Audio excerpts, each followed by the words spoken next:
Bon, bonjour à tous, si vous n'aviez pas regardé la première vidéo, on fait la ligne cette fois-ci à 15 âmes. Donc on y trouve Docteur Moreau costume, Dabria, Xiaotu, Cinnamon et Ekanit. Allez, c'est parti, on va aller voir ça en détail. Toujours grâce aux données mises en ligne sur le master, hein. Toujours un grand merci, je le redis, à toute l'équipe qui gère cet outil. Grâce à vous, franchement, mon jeu est complètement différent. Donc, encore, je m'abaisse devant vous pour tout ce travail. Franchement, bravo. Allez, 15 âmes, Docteur Moreau, costume. Docteur Moreau, donc héros de la saison 4, les souterrains. Donc tous ces héros avec costume, ils ont chopé effectivement des passifs très intéressants, hein. Donc ici on voit donc dégâts augmentés contre la santé boostée. Donc après que ce personnage ait utilisé sa CS, les dégâts d'attaque normale et de CS de tous les alliés sont augmentés de 70% face aux cibles ayant une santé boostée pendant 4 tours.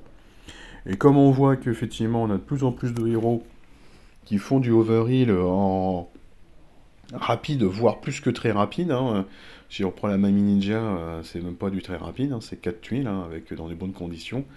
Bah franchement, c'est pas dégueu d'avoir un Docteur Moreau qui va aller booster l'attaque de tout le monde pendant 4 tours derrière, contre les héros qui auraient pris du overheal de la Mami Ninja, hein.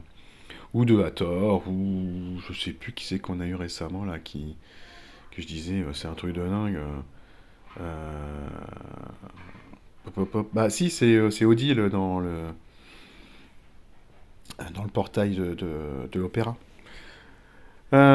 Plus ensuite donc une réduction donc des dégâts des CS de moins 20%. Ça c'est sympa aussi, hein. Franchement, pas dégueu. Il est voyou dans sa version costumée, des statistiques qui sont, bah, par rapport à maintenant, oui c'est sûr on est en dessous, hein, mais beaucoup de points de vie. Peut-être que s'il y en avait eu un petit peu moins, ça aurait été un peu plus sympa pour booster son attaque ou sa défense. Si je devais le choper, je pense qu'effectivement sur le chemin des talents, j'irais chercher attaque et défense plutôt que des points de vie là. Parce que il a déjà 1800 points de vie nus. Donc ouais, ce serait pas mal de booster son attaque et sa défense, on est bien d'accord. Connaissance aveuglante en rapide, il met 265% de dégâts sur 3. C'est pas mal du tout, hein. Ça fait du bon boulot, hein. Ça cogne suffisamment. Et puis surtout, ce qui est intéressant, c'est cette baisse de précision, hein, sur les 3 cibles, de moins 40% pendant 4 tours. Avec toujours ce principe de tous les héros saison 4, hein. S'il y a un soin, bah pouf, les effets sont remis à zéro, donc le compteur est remis à zéro, donc on démarre pour 4 tours à nouveau. Donc ouais, c'est quasiment sur tous les héros de la saison 4, hein. Je sais que Brock ça fait un peu la même chose. Bon, ouais, après, je les ai pas tous en tête.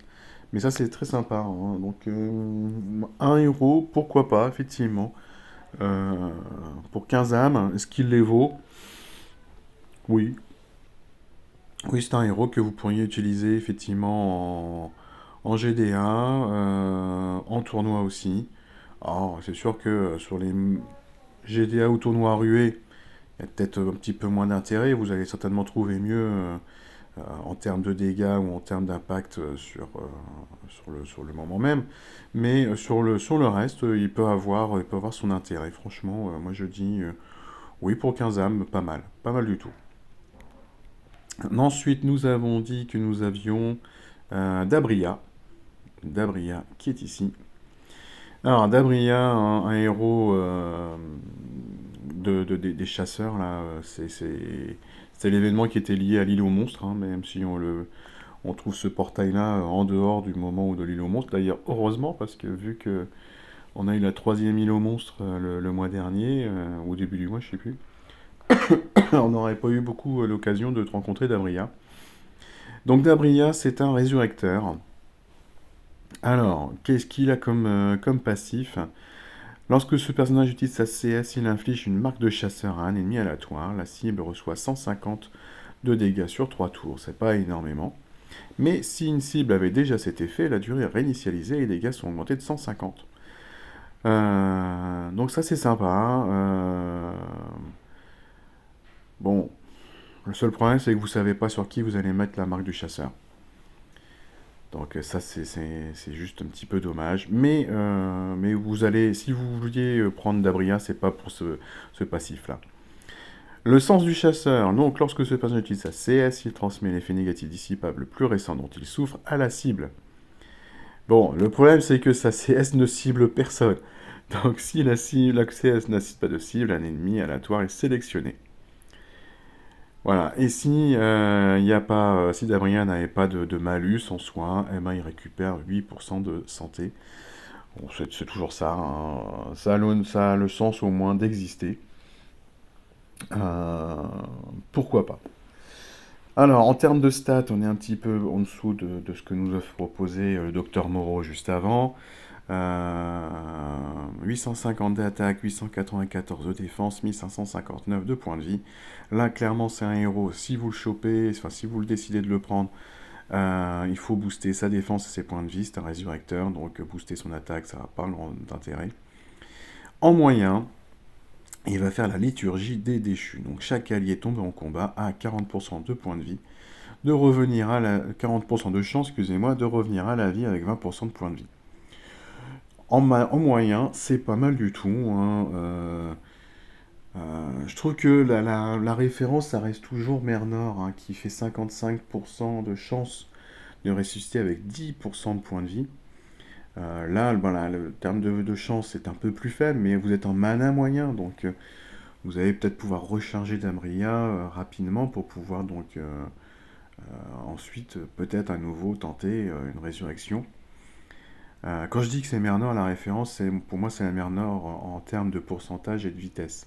Il y a d'autres résurrecteurs qui sont plus intéressants, mais Mernor, on l'a déjà vu passer 4 fois, 4 ou 5 fois dans des portails, donc plus facile en fait de pouvoir l'avoir comme référence pour beaucoup d'entre nous, puisque on a déjà eu pas mal de chances d'attraper Mernor. Après, on l'a pas tous eu, hein. Même si là, on l'a dans le Fête de Semaine, hein, mais sans son costume. Puis ensuite, derrière, Dabria ne s'arrête pas là, elle nous fait un joli soin de 894 points de vie en 4 tours. En commençant par une petite quantité qui augmente à chaque tour, mais bon, en soi, c'est 900 points de vie, quasiment 900 points de vie, que vous allez donc récupérer à tous vos héros. Et ça, c'est sympa comme tout, hein. Ça commence à faire pas mal. Surtout que ce n'est toujours pas terminé. Tous les alliés vont recevoir 24% de défense pendant 4 tours. Et c'est augmenté de 10% à chaque tour, hein, jusqu'à 54%. Donc ça va dire que vos héros, si vous les ressuscitez, ils vont récupérer 20% de points de vie, c'est pas énorme, mais ils vont avoir une hausse de défense qui vont leur permettre donc de peut-être pas mourir tout de suite derrière, et surtout ils vont avoir un soin au fur et à mesure. Et plus les tours vont passer, plus le soin va être important, et plus la hausse de défense va être importante aussi. Donc l'adversaire qui vous attaque et que Dabria a déclenché et a ressuscité, ou en tout cas n'a pas même sans ressusciter, a fait le soin et la hausse de défense, la personne qui vous attaque, elle a intérêt à rapidement éliminer les héros, parce que sinon, au bout du 4e tour, autant dire qu'elle ne fait rien.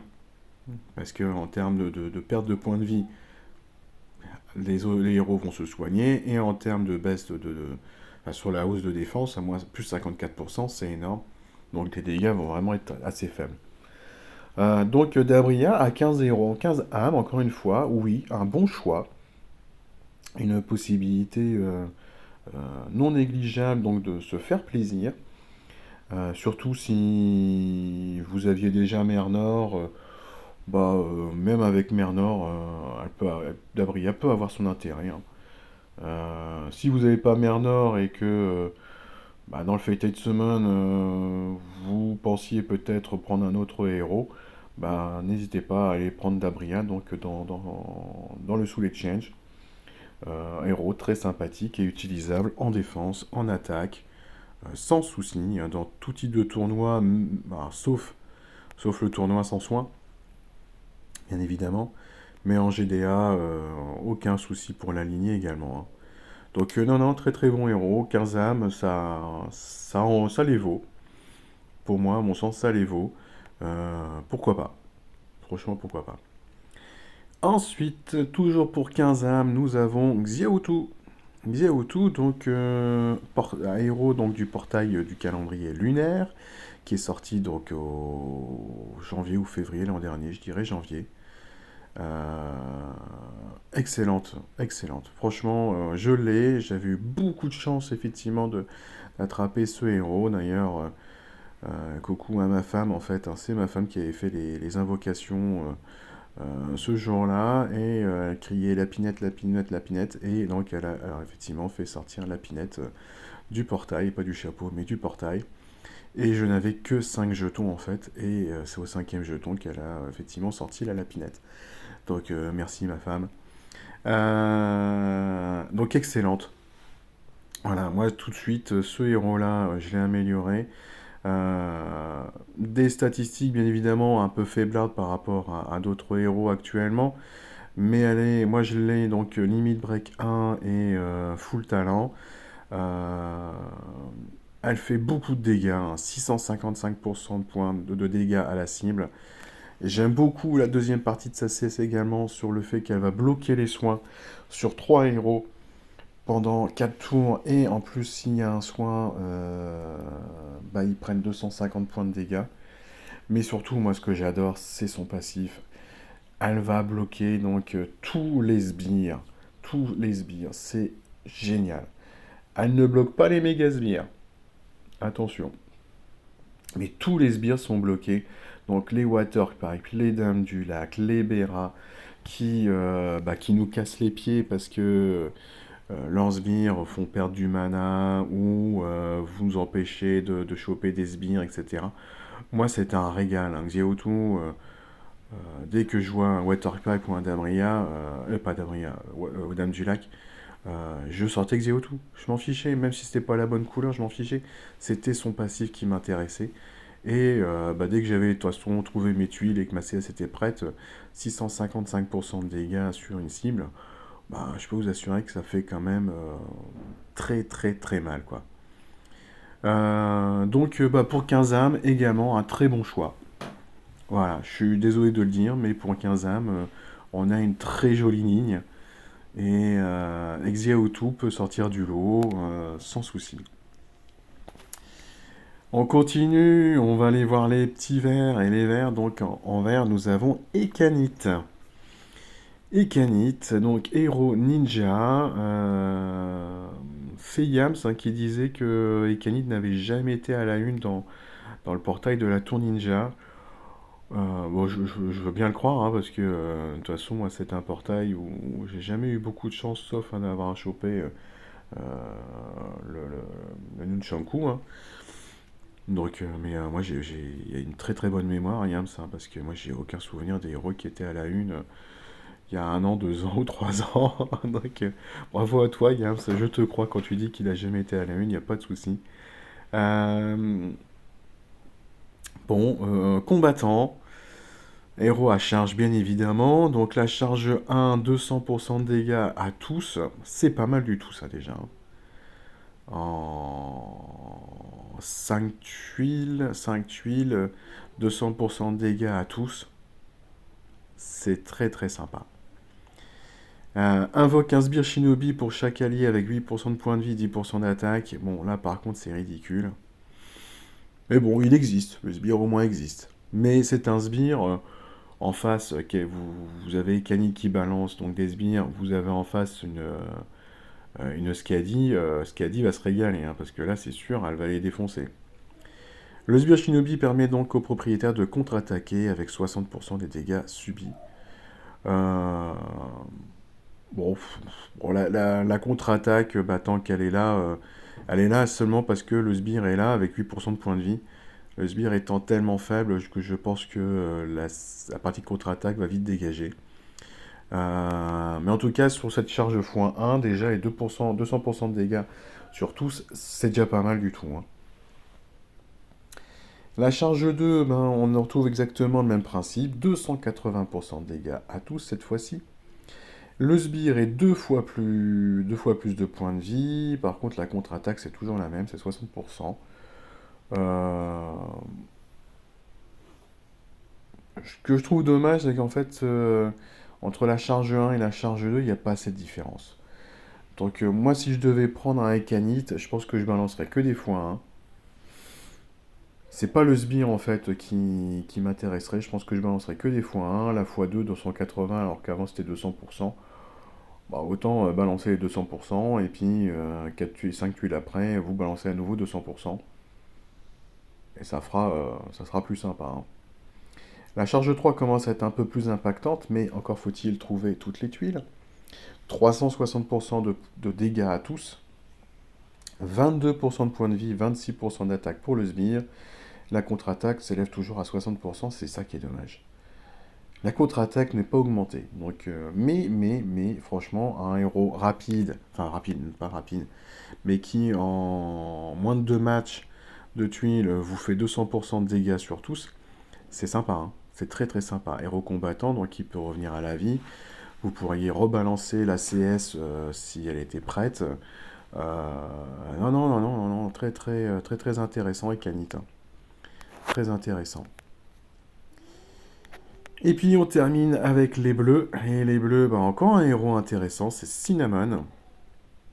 Donc lui, il est paladin, c'est la famille des Mighty Pets. Ça fait très très longtemps hein, qu'on les a pas vus, hein, les Mighty Pets. Ouais, je pense que ça vient dater de l'été dernier peut-être. Des passifs très intéressants. Lorsqu'un démon est invoqué pour un ennemi, Cinnamon va faire 85% de dégâts à tous. Et bah ça, c'est déjà pas mal, hein. Parce que c'est pas forcément lui hein, qui doit donner le démon, hein, parce que de toute façon, il n'en donne pas. Mais vous avez un héros bleu qui balance des démons. Euh, J'imagine si vous preniez un 3-1 ou un 3-2 dans une GDA, hein. Vous avez un héros bleu, genre Fortuna, qui balance un démon. Et bah Cinnamon, pouf, hop, je déclenche, je mets 85% de dégâts à tous. Et ça, c'est pas mal. Et puis deuxième passif, lorsqu'un sbire est invoqué pour un allié, Cinnamon va recevoir 5% de santé et 5% de mana. Cet effet ne peut s'activer qu'une fois par tour. Voilà, ça c'est heureusement d'ailleurs, hein, c'est comme pour le truc des démons, hein, ça marche qu'une seule fois par tour. Mais 5% de santé, 5% de mana, c'est sympa. J'aime beaucoup moi ce passif. Voilà, les deux passifs sont très intéressants. Alors, vent glacial, 840 d'attaque, 850 de défense, 1580 de points de vie, héros très équilibré. Il va faire 250% de dégâts à tous, en moyen. Bon, bah voilà, hein, si vous comparez effectivement à Ekani, qui va faire 200 en 5 tuiles, Cinnamon, il fait que 250, mais avec plus de tuiles, hein. Tous les ennemis vont recevoir 524 points de dégâts de gifle sur 4 tours, donc ça c'est pas mal du tout hein, pour compléter les 250% de dégâts. Et tous les ennemis vont recevoir moins 54% de défense contre la glace pour 4 tours. Bon, bah si vous aviez l'intention de prendre Arthur dans le Fated Summon, ou si vous aviez déjà pris, comment elle s'appelle, Frida dans le Fated Summon du tour d'avant, vous pourriez faire un joli petit truc avec un petit binôme Cinnamon Frida ou Cinnamon Arthur, hein. Ça se joue. Ça se joue. Moi, je sais que j'ai les deux qui sont pas encore améliorés au max ni l'un ni l'autre. Euh, Pourquoi pas, hein. Non, d'ailleurs, qu'est-ce que je vous raconte? Je vous dis une bêtise. Aucun intérêt de faire un duo avec Frida et Arthur. Parce qu'eux aussi, il faut des bases de défense élémentaires. Voilà, excusez-moi. Non, il faudrait un Morel ou si vous avez Finlay, bien que Finlay, il faudrait qu'il y ait des bonus adverses pour qu'il puisse faire une baisse de défense sur tous. Mais voilà, c'est à coupler avec des héros qui font une baisse de défense générale et pas une autre baisse de défense élémentaire, ce serait complètement stupide. Je retire, hein, je suis désolé. Mais ouais, c'est très sympa. Bah écoutez, moi cette ligne à 15, elle me pose beaucoup de soucis, hein. Autant la ligne à 10, je pense qu'effectivement, il n'y a pas de doute, Odin est au-dessus. Mais autant sur cette ligne à 15, ils valent tous le coup, hein. En bleu, vous avez un très bon héros bleu pour 15, franchement, il n'y a pas de doute. En vert, bah pourquoi pas, hein. Pourquoi pas. En deux matchs de tuiles, vous pouvez faire 200% de dégâts à tous. Après, le reste de la CS, moi je pense que c'est à oublier, hein, c'est trop anecdotique pour que ce soit impactant. Mais en rouge, il y a tout très très sympa. Très très sympa. Franchement, euh, depuis un an que je l'ai, je n'ai jamais pu me passer de Xeotu dans une frappe GDR. J'ai toujours trouvé un intérêt de le prendre à Xeotu avec moi. Dabria, très très bon, hein. En jaune, un joli soin déjà, hein, que déjà pour le soin, c'est pas dégueu. Euh, mais surtout pour le côté résurrecteur en mana moyen, exceptionnel. Et Docteur Moreau pour faire du dégât en sombre, euh, pourquoi pas aussi, hein. Voilà, en tout cas, donc si vous deviez chercher un héros de n'importe quelle couleur et vous aviez 15 héros, et ben, moi je mettrais au-dessus Xiaotu, juste pour son effet sur les sbires, parce que des sbires, on en a partout, ça se continue à sortir, euh, et je pense qu'effectivement on continuera à avoir des Dames du Lac, des Waterpipe, des Béras, on continuera à en trouver quand même assez souvent. Hop, hop, hop. Ouais, ouais, c'est vrai que c'est compliqué. Je mettrais peut-être Cinnamon en 2 et Canid peut-être en 3. Ah, mais ça me fait mal en fait de dire un classement sur ces 5 là parce que ça dépend en fait du deck aussi que vous avez quoi. Mais voilà, en tout cas à 15 âmes, vous pouvez y aller, foncez si vous avez que 15 euros à échanger et que vous aviez envie vraiment de renforcer une couleur. Ces 15 euros là peuvent renforcer effectivement vos decks sans souci hein, dans la couleur que vous souhaitez. Voilà, bah écoutez, merci d'avoir écouté. Je vous retrouve d'ici quelques minutes pour la ligne à 20. Allez, bonne journée à tous, ciao.